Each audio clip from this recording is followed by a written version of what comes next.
Olá, todos bem? Hoje iremos conversar sobre uma matéria muito importante nesse encontro. Uma matéria de direito constitucional recorrente em concursos públicos e em provas de exame de ordem.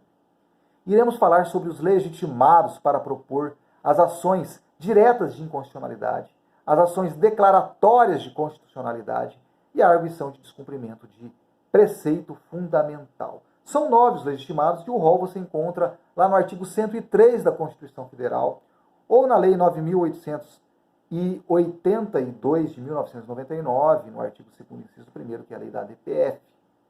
Olha só, são 9 pessoas que você vai dividir por 3 e vai encontrar que são 3 pessoas, 3 mesas e 3 entidades. Olha que bacana isso. 3 pessoas. Presidente da República, Jair Bolsonaro, seria um legitimado para propor a ADI, ADC ou ADPF. Procurador-Geral da República, hoje Augusto Aras, seria um legitimado também para propor uma dessas ações. E governador de estado ou do Distrito Federal. Então aqui, Ratinho Júnior no Paraná seria um dos legitimados também para propor uma dessas ações. Então você já aprendeu que 3 pessoas são legitimadas e agora vamos falar de 3 mesas. Quem são essas 3 mesas? Lembrando que mesa é um órgão. Um órgão, então, da Câmara dos Deputados. A mesa da Câmara dos Deputados seria legitimado para propor uma dessas ações. A mesa do Senado Federal seria outro órgão legitimado para propor uma dessas ações. E a mesa da Câmara Legislativa do Distrito Federal ou das Assembleias Legislativas dos Estados também seria outro legitimado para propor uma dessas ações. E vamos falar de 3 entidades.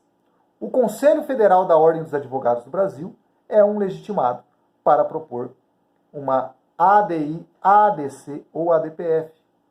Partido político com representante no Congresso Nacional seria também um outro legitimado, para propor uma dessas ações. E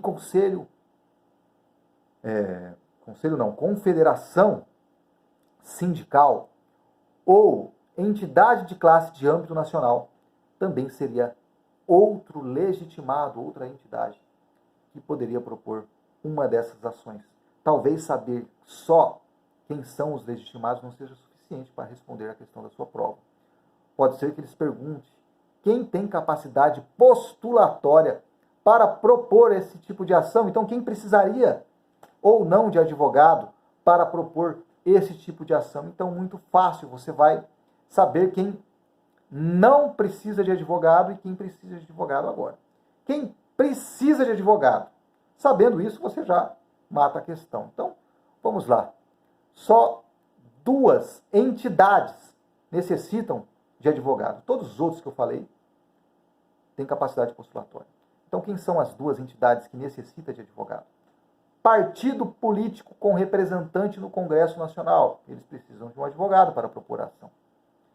E a confederação sindical ou entidade de classe de âmbito nacional também necessita de advogado para propor esse tipo de ação. Então, recentemente, aí temos a ADI, que foi proposta pela Associação Nacional de Juízes, a Associação dos Magistrados.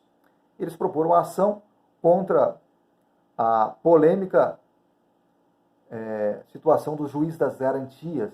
Ação proposta no STF por um advogado. Necessita de advogado por ser uma associação de classe de âmbito nacional. Quem não precisa de advogado? Aí todo o restante, as 3 pessoas, PGR, Presidente da República, Governador de Estado do Distrito Federal, as 3 mesas também não precisam de advogado, e o Conselho Federal da Ordem dos Advogados do Brasil também não precisa de advogado. Que interessante isso. Veja só, também podem te perguntar quem necessita de pertinência temática para propor esse tipo de ação. Olha que interessante, também fácil de entender. A associação de âmbito nacional, a associação de classe de âmbito nacional necessita de pertinência temática, tem que adentrar com algo relacionado aos seus interesses.